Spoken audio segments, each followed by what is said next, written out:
반갑습니다. 말씀과 함께 하루를 시작하는 주님의 백성들을 예수님의 이름으로 축복합니다. 하나님께서 오늘 우리에게 주신 말씀은 창세기 3장 14절에서 24절까지입니다. 주 하나님이 뱀에게 말씀하셨다. 내가 이런 일을 저질렀으니 모든 집짐승과 들짐승 가운데에 내가 저주를 받아 사는 동안 평생토록 배로 기어다니고 흙을 먹어야 할 것이다.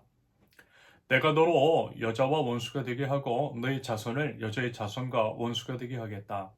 여자의 자손은 너희 머리를 상하게 하고 너는 여자의 자손의 발꿈치를 상하게 할 것이다. 여자에게는 이렇게 말씀하셨다. 내가 너에게 임신하는 고통을 크게 더할 것이니 너는 고통을 겪으며 자식을 낳을 것이다. 내가 남편을 지배하려고 해도 남편이 너를 다스릴 것이다. 남자에게는 이렇게 말씀하셨다.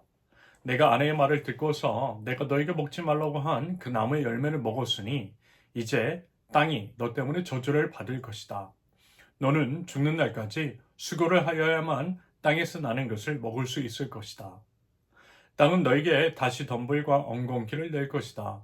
너는 들에서 자라는 푸성기를 먹을 것이다. 너는 흙에서 나왔으니 흙으로 돌아갈 것이다. 그때까지 너는 얼굴에 땀을 흘려야 나다를 먹을 수 있을 것이다. 너는 흙이니 흙으로 돌아갈 것이다. 아담은 자기 아내의 이름을 하와라고 하였다. 그가 생명이 있는 모든 것의 어머니이기 때문이다. 주 하나님이 가죽옷을 만들어서 아담과 그의 아내에게 입혀주셨다. 주 하나님이 말씀하셨다. 보아라, 이 사람이 우리 가운데 하나처럼 선과 악을 알게 되었다.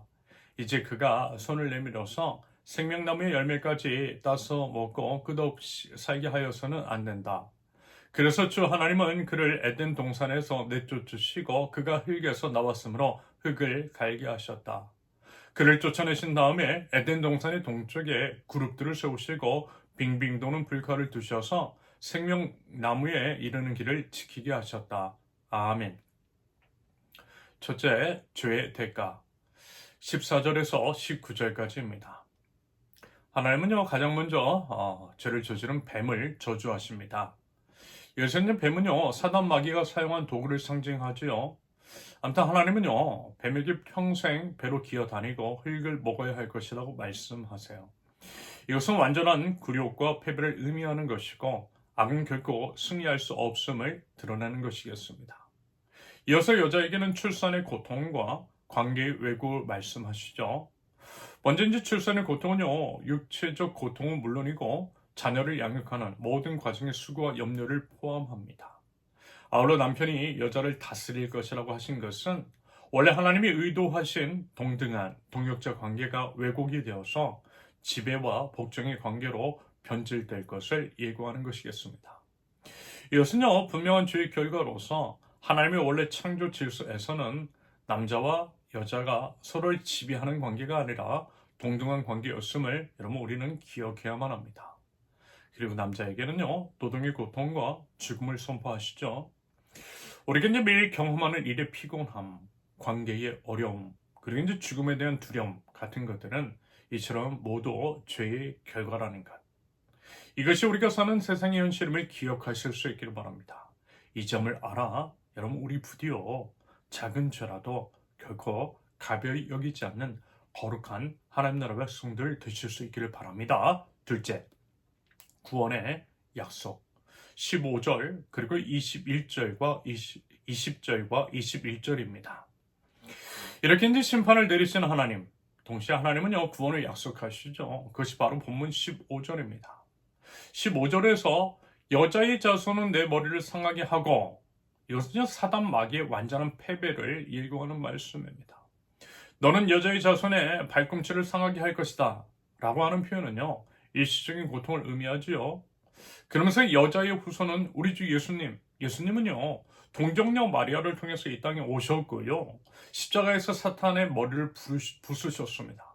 십자가에서 고난 받으셨지만 그것은 일시적인 것이었고 부활을 통해 완전한 승리를 거두신 우리 예수님이세요. 예수님을 통한 구원을 창세기 3장 15절에서 말씀하셨다라는 것입니다.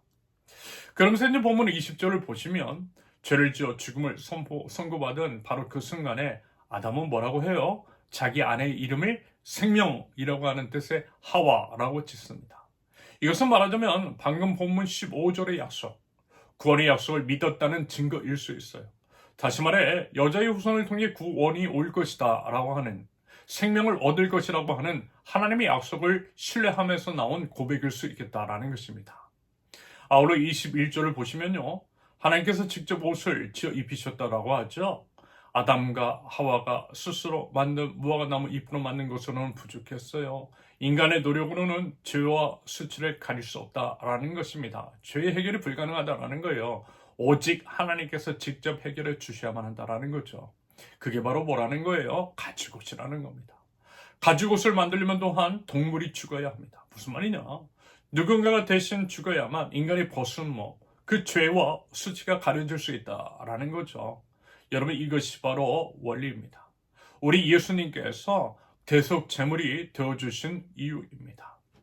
여러분, 방금 살펴본 것처럼요, 우리가 이제 지금 어떤 어려운 가운데 있든지 하나님은 여전히 구원의 계획을 가지고 계시고 있음을, 심판의 순간에도 은혜를 베푸시는 우리 하나님이심을 여러분 꼭 신뢰하실 수 있기를 바랍니다. 하나님은요, 우리의 회개와 회복을 바라시는 하나님이심을 믿고 우리 주님께 어떤 상황과 환경에서도요, 우리 주님께 믿음으로 나아가실 수 있기를 바랍니다. 그러면요, 우리 하나님의 은혜로 인해 모든 것들이 회복될 줄로 믿습니다. 셋째, 하나님의 변함없는 사랑.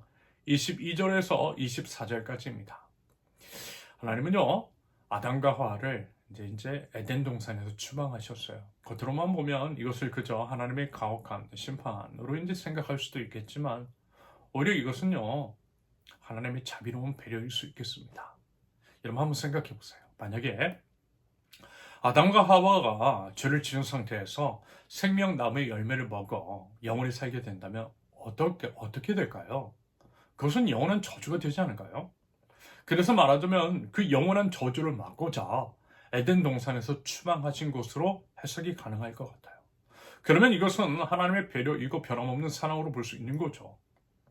그리고 하나님은 언젠가 우리 예수님을 통해 죄 문제를 완전하게 해결하시고 새 하늘과 새 땅에서 다시 생명나무에 접근할 수 있게 하실 계획을 세우셨다는 겁니다.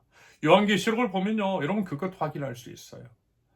한편 24절을 보시면 그룹들과 불칼로 생명나무를 가는 길을 막으셨지요. 이것은 인간이 자기 힘으로는 생명나무에 접근할 수 없다라고 하는 것들을 보여줍니다.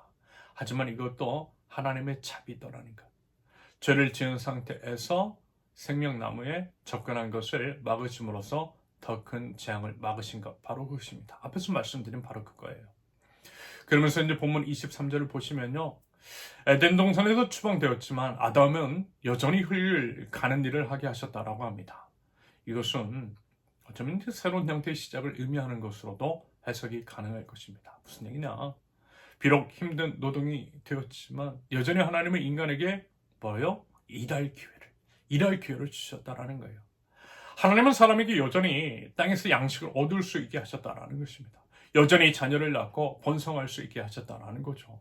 여러분, 이게 바로 은혜입니다. 마땅히 죽어야 할 우리에게 하나님은 여전히 삶을 허락하신 사랑의 주님이시라는 거예요. 비록 죄로 인해 고통스럽지만 그 고통 속에서도 의미를 찾을 수 있게 하신 하나님이신 줄로 믿습니다. 여러분, 우리요, 그 하나님 기억하지 않는 거예요. 어떤 상황 속에서도 하나님은 우리를 버리지 않으세요. 여전히 우리를 사랑과 은혜로 돌보시며 새로운 시작을 허락하시는 신실하신 우리 주님이신 줄로 믿습니다. 여러분, 우리 그 하나님을 믿는 믿음으로 나아가실 수 있기를 바랍니다. 그 믿음 가지고 새로운 기회를 주실 2026년도를 기대하며 나아갈 수 있기를 바랍니다. 그럴 때에 하나님의 놀랍고 변함없는 사랑과 그 은혜를 경험하며 올 한 해 2026년도를 마치는 그날에 하나님께서 함께 하셨습니다 라고 하는 감격스러운 고백이 저와 여러분들의 입술과 삶 가운데 가득가득 넘칠 수 있기를 예수님의 이름으로 축원합니다. 함께 기도합니다. 저희 어떠함에도 불구하고 변함없는 사랑과 은혜를 베푸시는 주님, 신실하신 하나님을 믿는 믿음으로 다시 한번 우리 주님께 용기 내어 나갑니다. 어떤 상황에서라도 하나님의 사랑을 의심치 않으며 오직 믿음과 기대로 거룩하신 우리 주님을 의지하며 거룩한 삶을 살아갈 때 주님, 저를 생명의 길로 인도하여 주시옵소서. 하나님의 그 크신 사랑과 은혜를 소리 높여 찬양할 줄은 아는 하나님 나라 백성들 저희 될 수 있도록 주님 인도하여 주시옵소서. 예수님의 이름으로 기도합니다. 아멘. 하나님께서 오늘 주신 말씀과 각자의 기도 제목을 놓고 우리 잠시 기도합니다.